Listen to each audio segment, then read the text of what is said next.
Welcome to another episode of Mastering Cybersecurity, developed by baremetalcyber.com. Let's dive in. Disruptions come in many shapes, and beginners benefit from categorizing them by impact and likelihood rather than memorizing an endless catalog. A power outage can stop equipment even when software is healthy, while a ransomware attack scrambles data and denies access.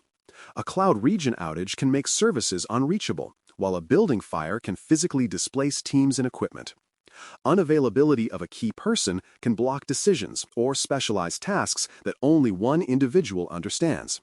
By rating how severe the damage would be and how often it might happen, teams prioritize preparation that delivers the most value. This simple lens keeps early efforts focused and reduces anxiety because every plan cannot cover every scenario equally. Recovery Time Objective, RTO, and Recovery Point Objective, RPO, turn impact ideas into practical recovery targets that beginners can reason about. RTO is how quickly a system or process must be restored to a working state after a disruption, which sets the speed requirement for people and technology.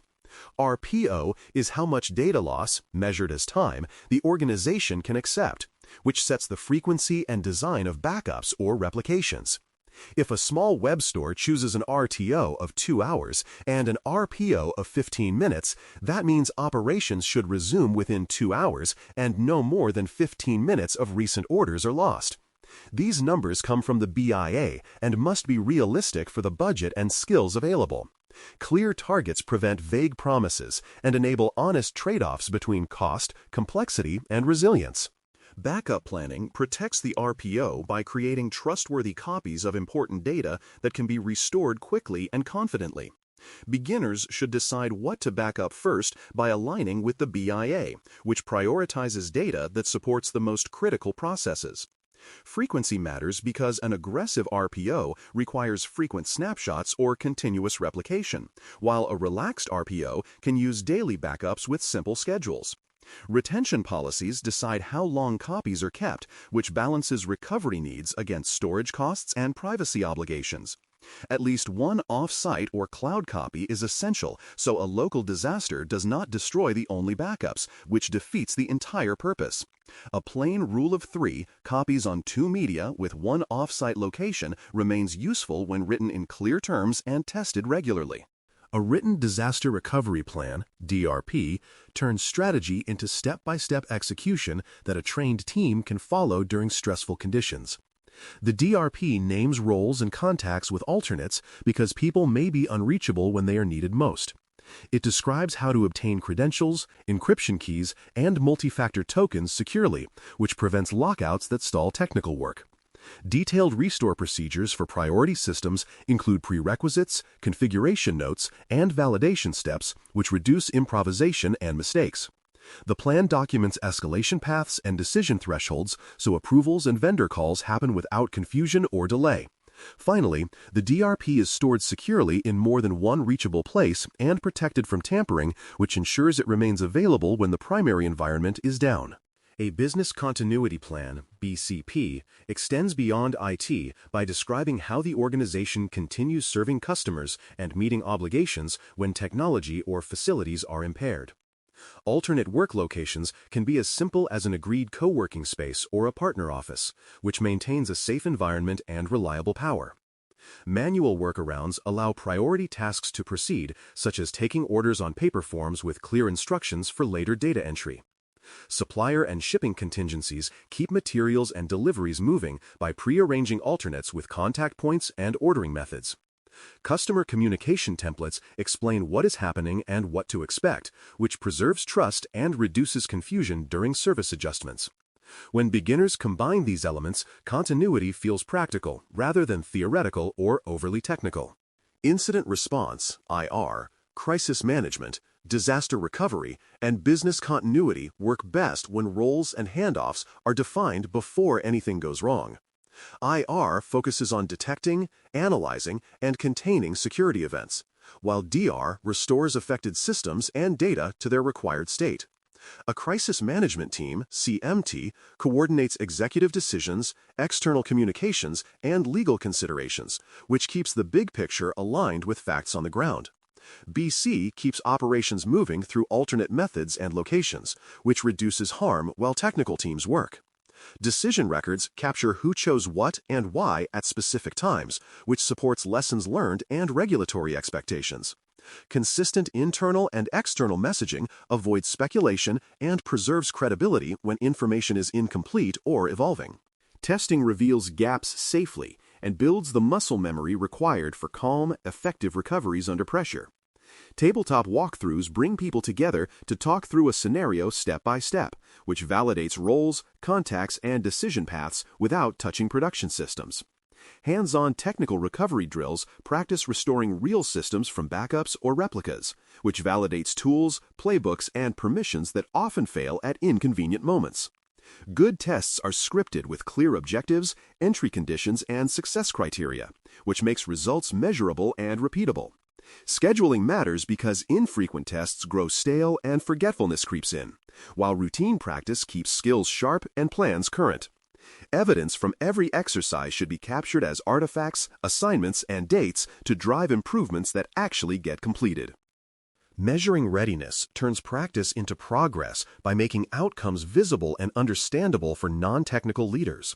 Useful measures include time to restore a priority service during a drill, minutes of data exposure relative to the stated RPO, and pass rates for test steps that must succeed together.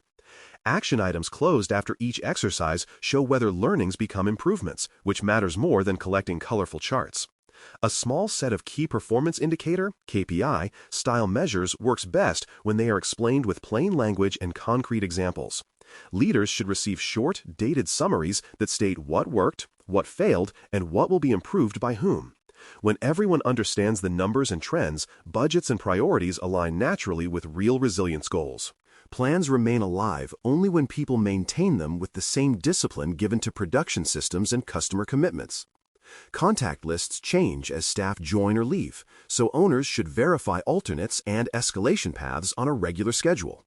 Technology and vendors evolve, which means procedures and configurations need updates that match reality rather than wishful thinking. Training helps each role practice their part, which prevents a single expert from becoming a dangerous bottleneck during stressful events.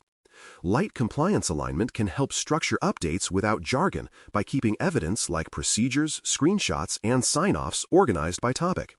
Maintenance keeps plans trustworthy, so teams can act confidently when the unexpected becomes the new workday. Beginners benefit from a simple recovery playbook that links people, processes, and technology without burying them in specialized vocabulary. A concise matrix listing each critical process, its RTO, its RPO, and its top dependencies helps everyone recognize priorities during confusion. A short roster with backups for each role reduces delays when the obvious person is unavailable, which happens more often than expected.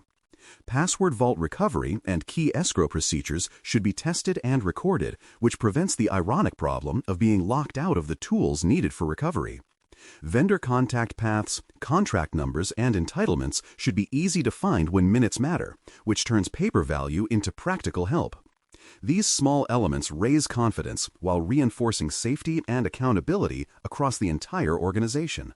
Communication during disruption is both a technical and human discipline that deserves early attention and clear ownership. Internally, teams need timely status updates that avoid blame and speculation, which keeps coordination fast and decisions aligned. Externally, customers and partners need concise messages that acknowledge impact, describe current service state, and state the next planned update time. Templates saved in advance reduce hesitations during stressful moments, while approval paths ensure sensitive details are handled carefully and lawfully. Media, legal, and regulatory contacts should appear in the plan with names and channels, which shortens delays when official statements are required. Practicing these messages in tabletop exercises reveals gaps and removes ambiguity that can add risk when emotions are high. Drills uncover practical obstacles that are easy to overlook when writing plans in quiet offices and meeting rooms.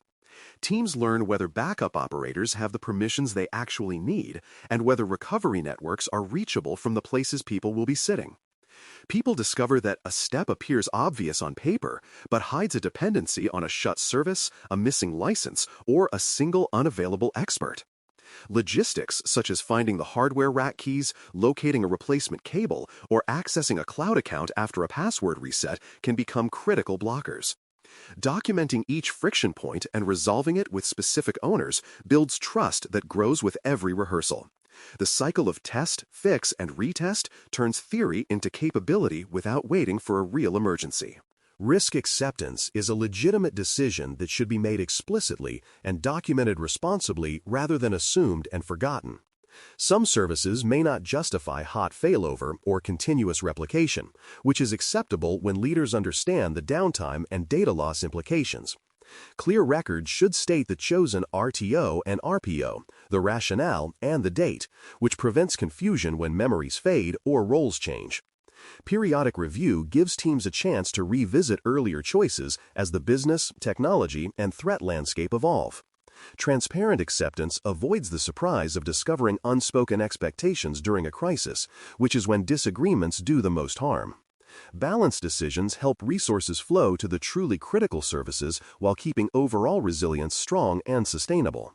Procurement, facilities, and human resources have vital roles in continuity that begin long before any alarm rings or dashboards turn red. Procurement can pre-qualify alternate suppliers, negotiate supportive service level agreement (SLA) terms, and include continuity obligations in contracts that outlast individual staff changes. Facilities can maintain generator fuel plans, safe access procedures, and agreements with property managers that prioritize timely building services during regional events. Human resources can maintain updated contact methods, emergency assistance guidance, and policies that support temporary role coverage without bureaucracy. These supporting structures help the recovery team by removing delays that no technical playbook can solve alone. When every department understands its part, the organization moves as one body rather than a collection of disconnected limbs. Disaster recovery and business continuity work best together when plans are simple, practiced, and owned by real people who understand their roles.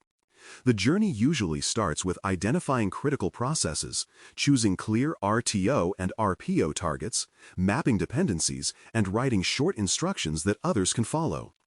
Regular practice builds confidence while revealing improvements, and small updates keep documents aligned with reality as teams and technologies change. Good communication holds everything together by reducing confusion inside the organization and preserving trust outside it. Each improvement compounds with the next, turning preparation into resilience that protects services, customers, and the people who deliver them every day. This steady approach helps organizations stay calm when the unexpected arrives and recover with clarity and purpose. Thanks for listening. For more audio courses, daily newsletters, and more, please visit baremetalcyber.com.